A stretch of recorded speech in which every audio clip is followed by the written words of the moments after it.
Hey everyone, thank you so much for stopping by. If you're new, welcome. If not, welcome back. I hope you all are doing great. Happy Fibro Friday. I hope you've been taking great care of yourselves. I'm not going to keep you terribly long today, but I do want to say one of these books that I'm going to discuss, I have discussed before, but I'm bringing it back up in the context of this video because there's something really important I need to share, and I will certainly get to that in just a moment. So, this is all about herbal books in my collection, and these are paperback books, okay? So, whatever I say in this video, please note it is not medical advice. You should always consult with your doctor. Please don't take me as an expert. I am just someone learning my own body and figuring out what works for me personally and sharing my experiences. So, as the seasons change, if you are chronically ill, you may notice that your body reacts to seasonal changes, especially the changes from warm to cool, like we're experiencing in the Northern Hemisphere. When the weather changes, even people who don't have chronic illness will find themselves looking for herbal remedies or different types of nutritional and supplemental support to assist in maintaining their wellness during the cooler months when we can be more prone to catching illnesses and just moving at a slower pace because one, that's natural, and two, our lifestyles make it so that we're always many times go, go, go, and we just may need some support during those months when our body really wants to be slower, but maybe we can't afford to slow down that much. Though I will tell you, if your body is telling you rest, take the time now before it sits you down like it did me. Okay, so I have 5 herbal books here. They are in order of, I guess, least complicated to most complicated, I guess you could say. Here's the thing. I like a digital book. I prefer having a lot of books in Kindle format or PDF. However, when it comes to herbal books, you really do need paperback in certain cases. And the cases that I'm going to speak of, I'll tell you why. So let's talk about the books. I'll tell you specifically about the most, I guess, complicated book is the last one that I actually reviewed not very long ago, or may have been a couple years. Anyway, let's start. So, we are talking herbal books that can support you in your wellness journey. The first one I have here is The Herbal Apothecary. Let's get this in camera. The Healing Power of Herbs, Essential Oils, and Aromatherapy. This does not have a specific author. It is published by Publications International Ltd. This I got. Hope I didn't hit the microphone. I think I did. This I got from Barnes and Noble, as you can see, for $10. I might have actually gotten it for a little less. I can't remember.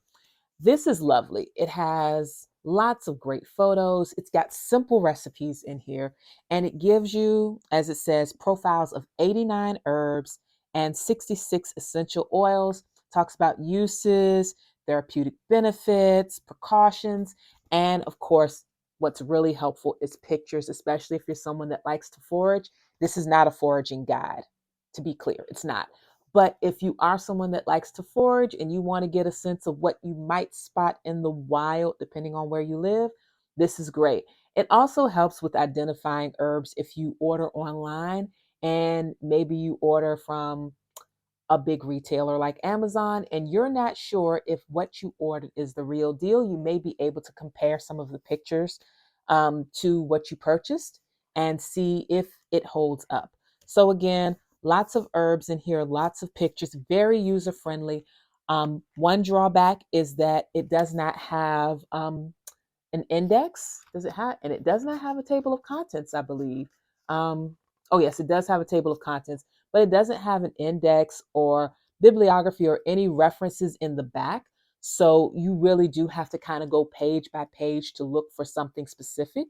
If you want to know about a particular herb, I believe the first half is indeed alphabetized, but when you start getting into some of the other stuff, you just have to kind of flip through and get a sense of the book and where things are. Get your paper flags ready, get your notebooks ready to jot down the page numbers because there's not a lot of help otherwise. But great book, and it's a great beginner book that's not too costly, and I really love that.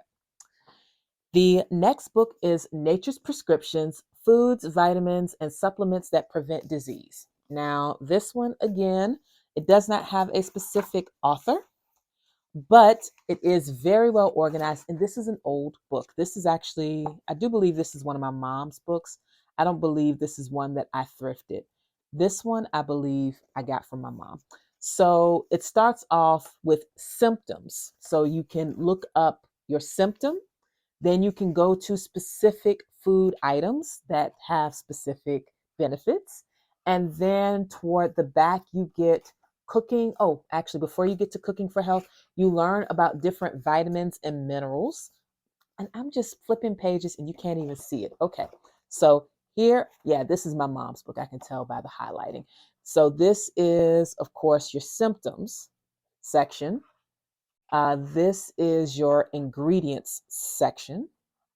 And then after your ingredients, you have your vitamins and minerals section, calcium, niacin. I mean, just flipping through vitamin B6, B12, B, whatever. And then you have your recipes, cooking for health. This one is definitely very focused on food items, and including, like it says, it's nature's prescriptions. So these are items that you can consume as far as food, meals more so, that will help you. Now, it's got some remedies too. If you like a good tincture, tea, balm, and all of that, they've got some of that too. But it's really great if you want to focus more on the food side of things and creating a diet that supports your wellness. What I love too is that they've got a ton of sources, and I hope I'm not hitting my microphone. They've got a ton of sources in the back, like I like, and you can go to any of those and look it up yourself. But just know that the most recent of these sources, I believe, is 1997. So if you're looking for something super recent, don't bother. But it's got the sources, it's got a good index in the back. So you can easily navigate this particular text and get some more solutions. Very user friendly, but it is more dietarily geared as opposed to creating specific solutions through targeted items like a balm, a tincture, a tea, that kind of thing. Okay. So a little more complicated than the first book, but still very easy to use. Now, this book and this next one, well, the previous book, The Nature's Prescriptions, and the one I'm about to show you, I'm going to tell you why I emphasize you need print books. This book is Heinemann's Encyclopedia of Fruits, Vegetables, and Herbs by John Heinemann. If you want to get this digitally, I don't know that you can. Here is why I stress get the paper copies of these books. If you are someone who loves digital like me, you're going to find the same answers over and over and over again when you search digital sources. You have to go to older stuff to find some of the solutions that are not really well known now. Perfect example. In this book, I've been using herbs, teas, and all of that for years now. I did not know how effective nettle was as a diuretic until I looked in this book. Now, I've researched nettle backwards, forwards, up, down, left, right, and I didn't see it until I looked in this book, and it says it's great for weight loss and it's particularly good as a diuretic. Now, I knew that it would make me go to the bathroom a bit more. I knew it would get fluid off of me, but as far as weight loss, I had no idea. Same thing with chickweed. The only other source that I saw that encouraged chickweed as a weight loss supplement is on a YouTuber's channel. She is of the woods, April. If you follow Herbalist YouTube, you know who she is. April said that just quickly in a video a couple years ago, and I never heard that anywhere else, despite researching chickweed extensively online. You need the paper books, especially the older ones. They're going to have remedies that you will not see easily unless you dive deep, deep, deep into the web. And the truth is, Google is not set up for you to find these kinds of solutions. It's just not. So, anyway, this has all kinds of conditions on the back.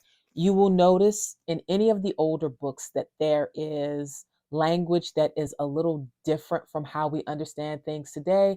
Like I might say neuropathy today, you might see neuralgia in the older books. Just be okay with the fact that the language may be a little different from what you're expecting, but root words are basically the same because they're Latin.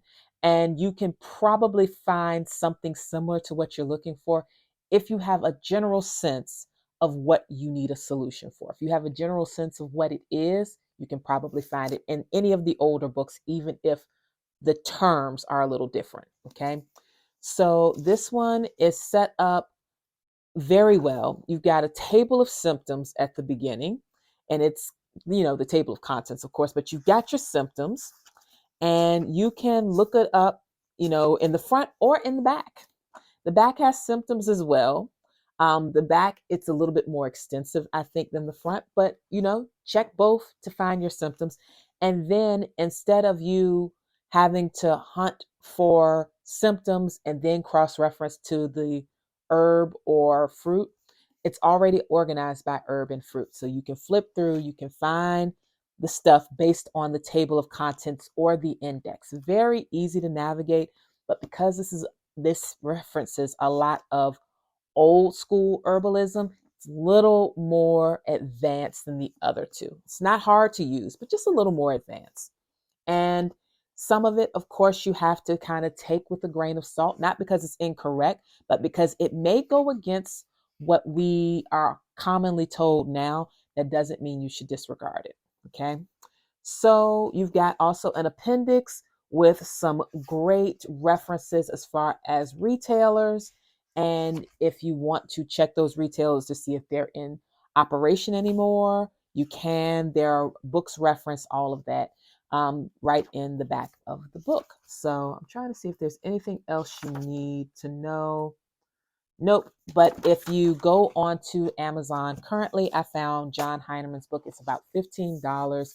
And I do believe that is on the secondary market. I don't believe this is in print anymore, but I could be wrong. There are other books by John Heinemann in print that you can check. But this book, I know for a fact, is at least 30 years old because it was my mom's book.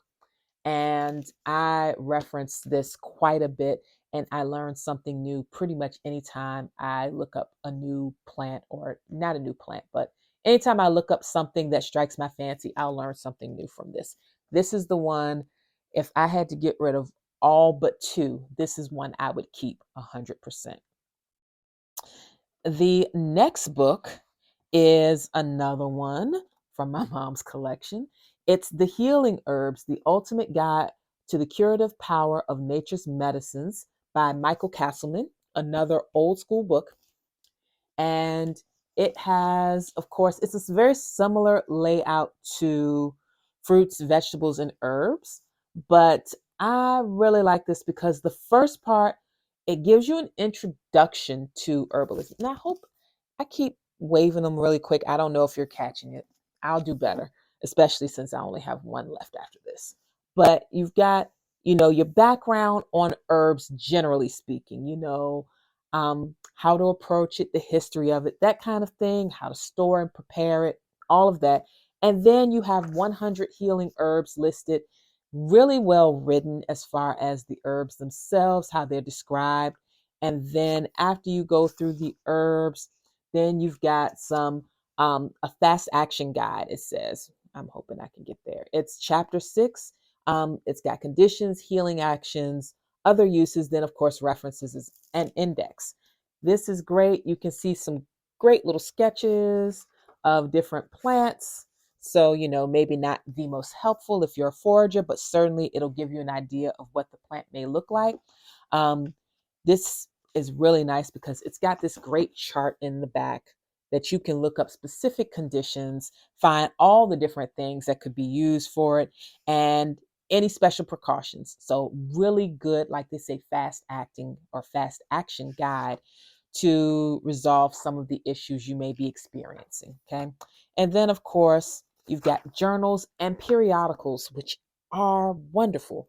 If you're someone like me that likes to research, this is fantastic. You can go back and look at any of these publications or find updated information, updated research based on the publications, but definitely journal articles and books used, as well as an excellent index in the back. Great reference. You definitely want that. And then finally, the fifth book, which I have referenced before.